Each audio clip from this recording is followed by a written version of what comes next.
South ఇండియాలోనే biggest sorry store మన Varahi silks మన విజయవాడ ఎంజీ రోడ్ లో డిసెంబర్ 4వ తారీఖున ఘన ప్రారంభం. సో ఇప్పుడు పెళ్లి ఆ తర్వాత విడాకులు వీటన్నిటి గురించి మాట్లాడుకున్నప్పుడు గతంలో మీరు ఒక ట్వీట్ చేశారు రీమ్యారేజ్ కి సంబంధించి. ఒకసారి బయటపడ్డ తర్వాత మళ్ళీ దాన్ని సెలబ్రేట్ చేసుకోకుండా ఎందుకు పెళ్లి చేసుకోని అవసరం వచ్చింది, బుద్ధి లేదా అన్నట్టుగా మీరు ప్రశ్నించారు. I don't know the exact tweet, నేనేం పెట్టాను నా కాంటెక్స్ట్ నాకు తెలీదు. కానీ ద పాయింట్ ఈస్, మీరు ఒకసారి తప్పు చేసి మళ్ళీ చేస్తారనుకుంటే మీ కర్మ అన్నట్టు ఏదో పెట్టుంటుంది. I'm not sure. కానీ ఇంకోటి ఏంటంటే ఆబ్వియస్లీ మీకు సెకండ్ మ్యారేజ్ అంటే పర్సన్ మారుతారు కదా. పర్సన్ మారినప్పుడు ఈసారి బాగానే ఉంటుందేమో అని మళ్ళీ చేసుకుంటారు, మళ్ళీ ఏదో అవుతుంది. ఎందుకంటే problem is not with the person, అది ఇన్స్టిట్యూషన్లో ప్రాబ్లం ఉంది. అది ఇద్దరిని కలిపి ఒక చోట ఉండాలి, కొన్ని నిబంధనలను భార్యాభర్తలు కాబట్టి ఇలా ఉండాలి అనే నిబంధనల నుంచి వచ్చిన సిస్టంలో ప్రాబ్లం ఉంది. It is not the people. So వ్యవస్థలో ప్రాబ్లం ఉందా? పెట్టేటువంటి వ్యవస్థలో ఓన్లీ వ్యవస్థ పెడుతున్న marriage institution is itself fundamentally flawed. So ముహూర్తాల బలం, ముహూర్తాల్లో కూడా ప్రాబ్లం ఉంది కాబట్టి అని సరికొత్త వాదన ఈ మధ్య కాలంలో వస్తుంది. సో వాళ్ళ రాశులు, జన్మ నక్షత్రాలు, ముహూర్తాలు నమ్మటం అనేది ఇట్స్ ఏ సూపర్స్టిషన్ ఆస్పెక్ట్. అది so there is no scientific backing to it. So అప్పుడు దేవుని నమ్మటం, మూఢనమ్మకాలు నమ్మటం, ముహూర్తాలు నమ్మటం అవన్నీ కూడా ఒకే కేటగిరీలో వస్తాయి. That depends on person to person. So ఇప్పుడు సరికొత్తగా నాగ చైతన్య అండ్ శోభితాకి సంబంధించి ఎంగేజ్మెంట్ తర్వాత వస్తున్నటువంటి ఆస్ట్రాలజర్స్ వీడియోలు అవి పెడుతున్నారు. మళ్ళీ వీడు విడాకులు తీసుకుంటారు, అప్పుడు సమంతతో ఏమైందో ఇప్పుడు అదే అవుతోంది. ఇలాంటి వాటన్నిటిని ఎలా చూస్తారు మీరు? నేను అదే చెప్తున్నా. ఇప్పుడు ప్రతి ఒక్కరికి టూ బిట్ ఆఫ్ ఫేమ్ కావాలి. సెలబ్రిటీస్ గురించి వాళ్ళు చేస్తున్న దాని గురించి మాట్లాడితే మనకి వ్యూస్ వస్తాయి. ఇప్పుడు ఇలా మీడియాలో మీరు క్వశ్చన్ ఎందుకు అడుగుతున్నారు, అలాంటి టాపిక్ అతను లేపాడు కాబట్టి, అతను అది లేపాడు కాబట్టి మీరు అడుగుతున్నా, అది తనకు కావాల్సింది కూడా అదే. ఇప్పుడు దీంట్లో ముహూర్తాల ఇది ఏదైనా అవుతుందా అవ్వదా అనే దాంట్లో విన్నోళ్ళు కొంతమంది నమ్ముతారు, కొంతమంది నమ్మరు, కొంతమంది ఎంటర్టైన్గా తీసుకుంటారు. సో మన లైఫ్లో ఏం చేసినా అదే finally it comes to entertainment. So ఇప్పుడు సెలబ్రిటీల ఇళ్లలో పెళ్ళిళ్ళు అవుతున్నాయి అనుకుంటే ఎందుకని దాని గురించి అంత మాట్లాడుకునే పరిస్థితి వస్తుందంటారు? Because they're celebrity. అంతకన్నా సింపుల్ ఆన్సర్ ఏముంది? మా పక్కింటి వాడి గురించి చెప్తే ఎవరికి ఉండదు కదా. ఎవరో ఒక స్టారు, ఒక పొలిటికల్ పర్సను, ఏదో ఒక విధంగా చాలామందికి తెలిసిన మనిషి గురించి మాట్లాడితేనే ఎంటర్టైన్మెంట్ వస్తుంది. వేరే వాళ్ళతో రాదని కాదు, అది లిమిటెడ్ సర్కిల్లో ఉంటుంది. అది వైడర్ సర్కిల్ కావాలంటే you always have to target A celebrity. So పెళ్లి వ్యవస్థకు సంబంధించి అవుతున్నటువంటి లోపం, ఎక్కడ లోపం ఉంది అంటే వ్యవస్థలోనే లోపం ఉంది. ఎలా ఉండాలంటారు? అదే చెప్తున్నాను. వ్యవస్థలో ఉందంటే మనకున్న ఇండిపెండెన్స్, మనకున్న మైండ్ సెట్లో ఇద్దరిని కలిపి ఒక చోట ఉంచటం, అది పెళ్ళి అనే పేరుతోటి వాళ్ళని బంధించడం అనేది that is where the problem comes. ఇప్పుడు ఒక ప్రాబ్లం ఏమొస్తుంది, ఇప్పుడు హస్బెండ్ ఉన్నాడు అనుకోండి, హీ నోస్ హిజ్ రిలేటివ్స్, ఆ పేరెంట్స్ అవ్వచ్చు, తన సిస్టరు, వీళ్ళు ఇంట్లో చేసే పని వాళ్ళు ఉంటారు, అందరూ కూడా ఇప్పటి నుంచో తెలుసు. కొత్తగా వచ్చిన అమ్మాయికి వాళ్ళు తెలియదు. అప్పుడు వీడికి వాళ్ళ మీద ఉన్న అభిప్రాయాలు సేమ్ అభిప్రాయాలు అమ్మాయికి రాకపోవచ్చు, which is one of the big reasons why the daughter in law versus the family ఎందుకు ఉంటుంది అంటే అదొక point. And it is naturally understandable. అది నేను గబుక్కుని మిమ్మల్ని కలిస్తే మీ మీద నాకున్న అభిప్రాయానికి, మిమ్మల్ని మీ గురించి ఎప్పటి నుంచో తెలిసిన వాళ్ళకి అభిప్రాయానికి ఎలా సింక్ కుదురుతుంది? అప్పుడు ఎక్స్పెక్ట్ చేయటం తప్పది. సో ఇది ఒక ఎగ్జాంపుల్ చెప్తాను. రెండో ఎగ్జాంపుల్, ఇప్పుడు నాకు తెలిసిన ఒక అమ్మాయి, she wanted to get divorce.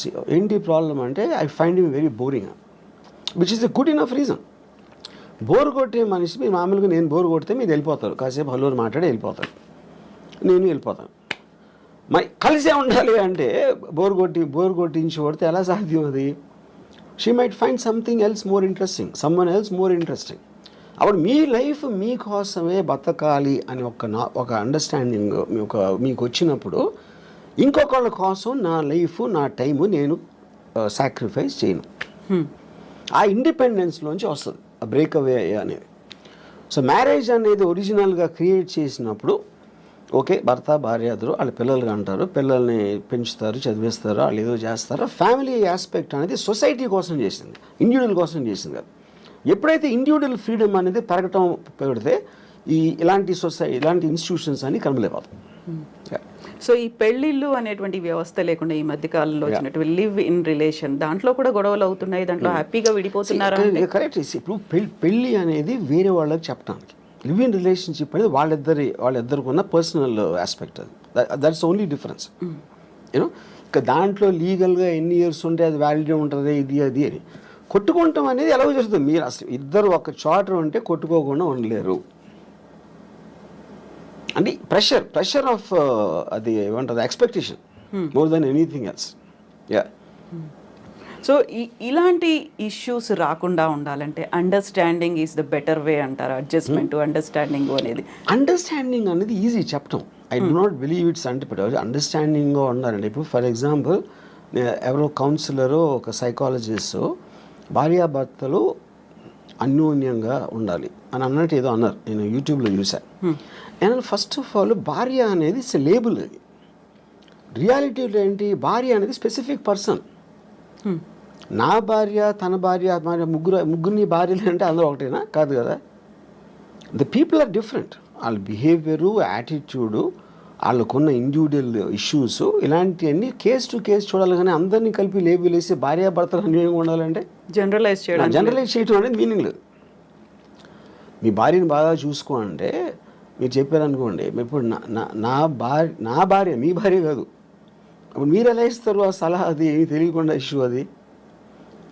You know so I feel the whole concept of when the entire society in advancement is going towards individual freedom. నా ఇష్టం వచ్చినట్టు నేను బతుకుతాను, నాకు హ్యాపీనెస్ వచ్చింది నేను చేస్తాను అనుకున్న ఎవ్వరూ కూడా they can't be in the relationship unless one person completely compromises. One person completely succumb అయిపోతే ఏదో అట్లీస్ట్ ఓకే అది.